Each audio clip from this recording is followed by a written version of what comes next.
I think we'll see probably leadership emerging from some of these areas. But in the meantime, it's up to us to do our best to share information with one another that's credible, peer-reviewed scientific evidence, and then to figure out how to use that to benefit our well-being as best we can. Absolutely, you're right. And I know that they're starting to offer the continuing education for medical doctors, the ongoing requirements that are by the AMA. And as of about, I think it was about 3 years ago, they began allowing the continuing education credits in cannabis study.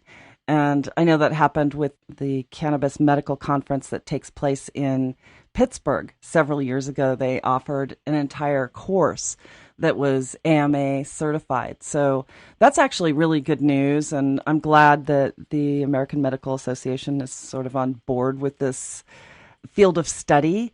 I know that the AMA was blindsided when it became illegal many, many years ago. And they had no idea that it was even pending in Congress when they passed the first anti-marijuana law.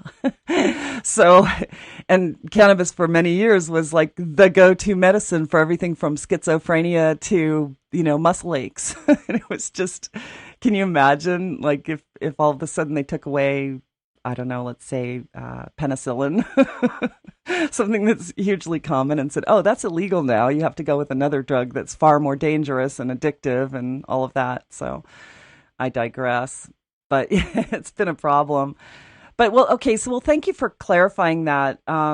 Because, as I look at it, CPD certified program, it does sound like it would be a certification of sorts, but it's great that you're offering this for free because I think the education component is, so important. So is there anything else that you have a burning desire to let our audiences know about what you're doing or what you have planned for the future? Yes. So we are taking CBD certified online. So this is a workshop that I would do in person. Um, However, now we're turning it into a webinar. So people from all over can tune in and take the class and get that foundational knowledge. So I'm very excited for that. Keep an eye out for that coming soon. And that will also allow me to offer some different versions too, kind of the basic foundational science, and then focuses on different elements of it. Cannabis for athletics, cannabis and diet, which actually brings me to one other point I'd love to mention, which is that um, cannabis is a wonderful medicinal resource, but it's not a silver bullet, and it is really part of a holistic set of conditions for well-being. Diet, exercise, stress, working environments, home environments, all of these things, play a part. And so I do think cannabis can be a catalyst for improvement in some of those other areas. But I just always want to keep a word out for balance and for folks not to think of this in the model of like, oh, take this, it makes everything better magically. But rather it can help you to improve some of these other areas to better your well-being. It can give you a powerful tool to do that. Yes, it absolutely can. And I know that at the Cannabis Science Conference, you're going to be speaking on a panel with other athletes and a few that we've met and we've interviewed. Tell me a little bit about that panel and what you expect. Yeah, the Cannabis Science Conference is one of my favorite events. Their programming's excellent. It's a very full schedule with so many good choices. And actually, for me, the problem is always choosing between which talks that are at the same time. Um, but I will be on a panel with some other athletes from Athletes for Care. And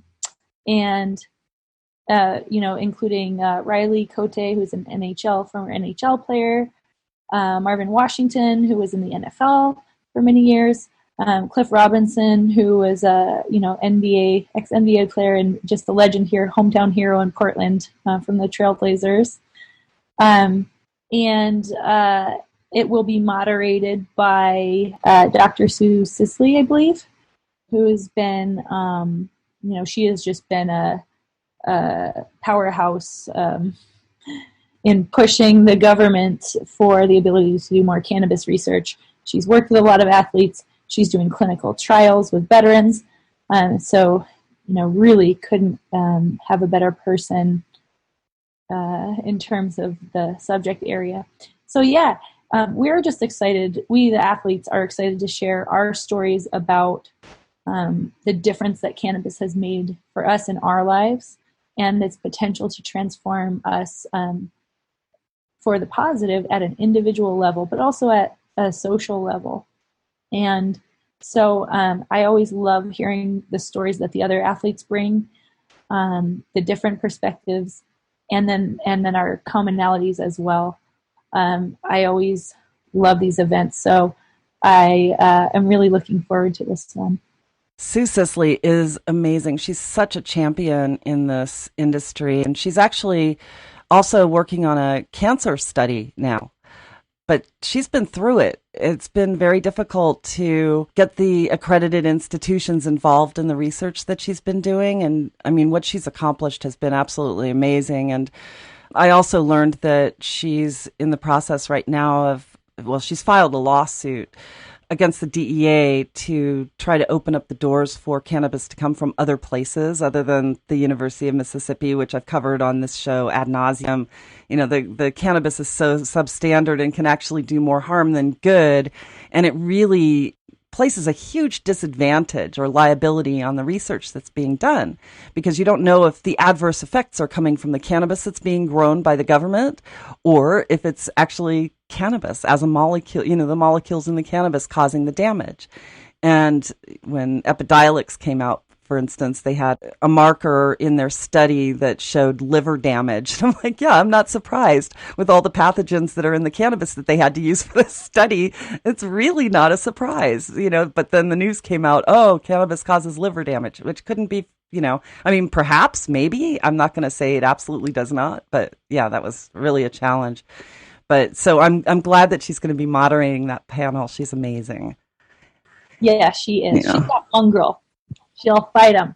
She won't give up. Yeah, I know. Go, Sue Sisley. Yeah. And she was on our show about, 2 years ago. She was on our show right before she went into the thick of the study with the veterans. And Marvin Washington's been on our show a few times, and I'm due to have him back on, so you can tell him hello for me. I will.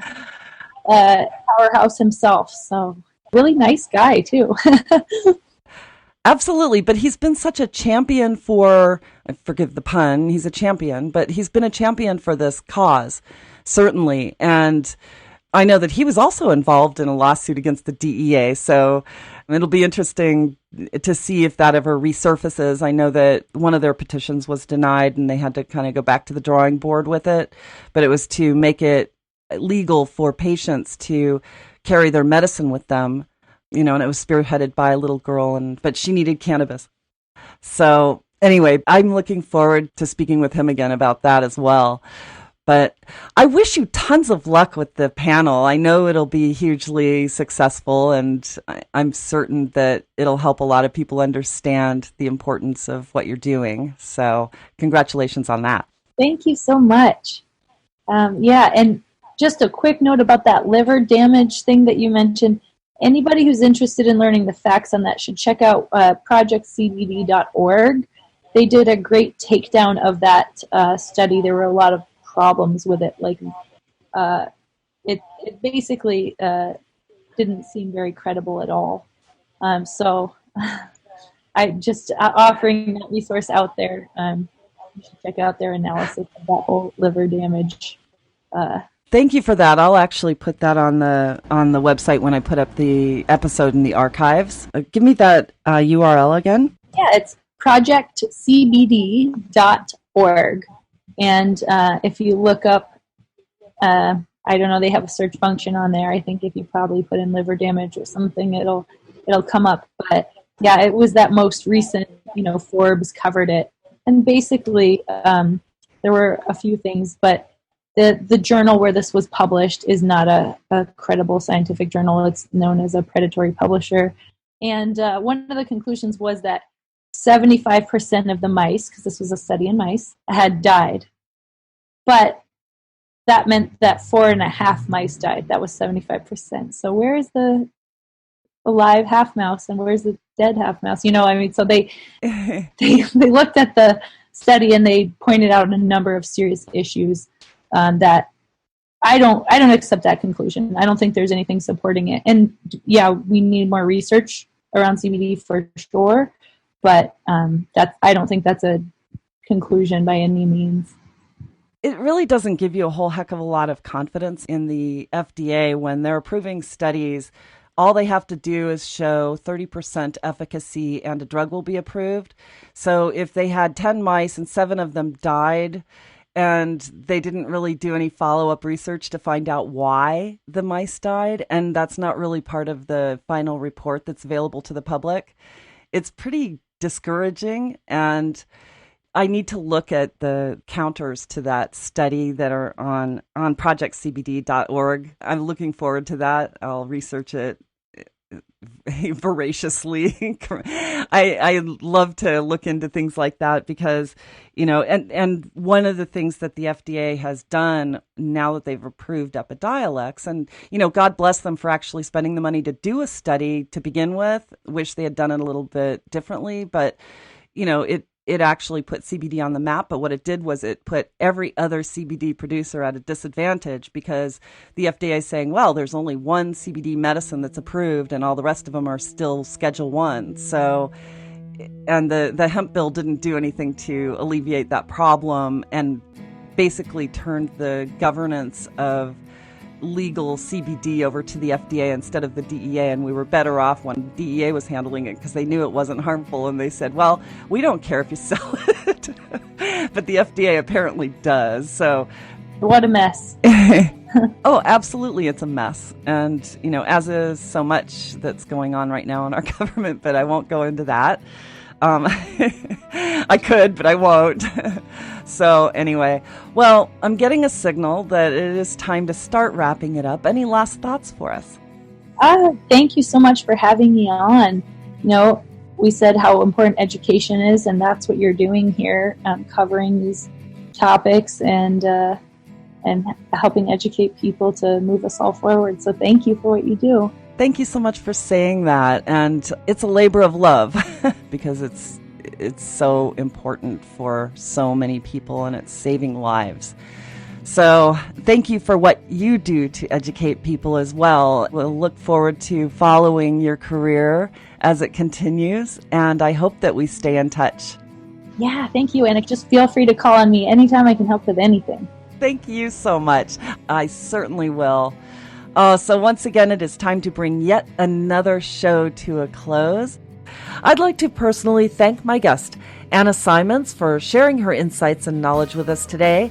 If you'd like to learn more about the work that she's doing, please visit us online at thecannabisreporter.com and click podcast to find today's episode. There you will find her bio along with information and a link to her website. We have so many people to thank. First, I'd like to express our gratitude for our radio partners, Canosphere Biotech, the Growers Network, and HealthTerra. We certainly couldn't be doing this without you. I'd also like to thank our theme song composer, Eric Goodall, and the production team here at the Cannabis Reporter Radio Show for always making us shine. And, of course, it goes without saying just how much we appreciate our programming directors at XRQK Radio Network and Society Bites Radio for distributing our show. And last but not least, thanks to all of you for listening.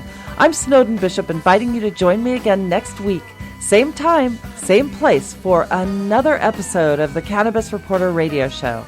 Until we meet again, be safe, stay informed, share what you've learned, and make it a great day. Evergreen's calling.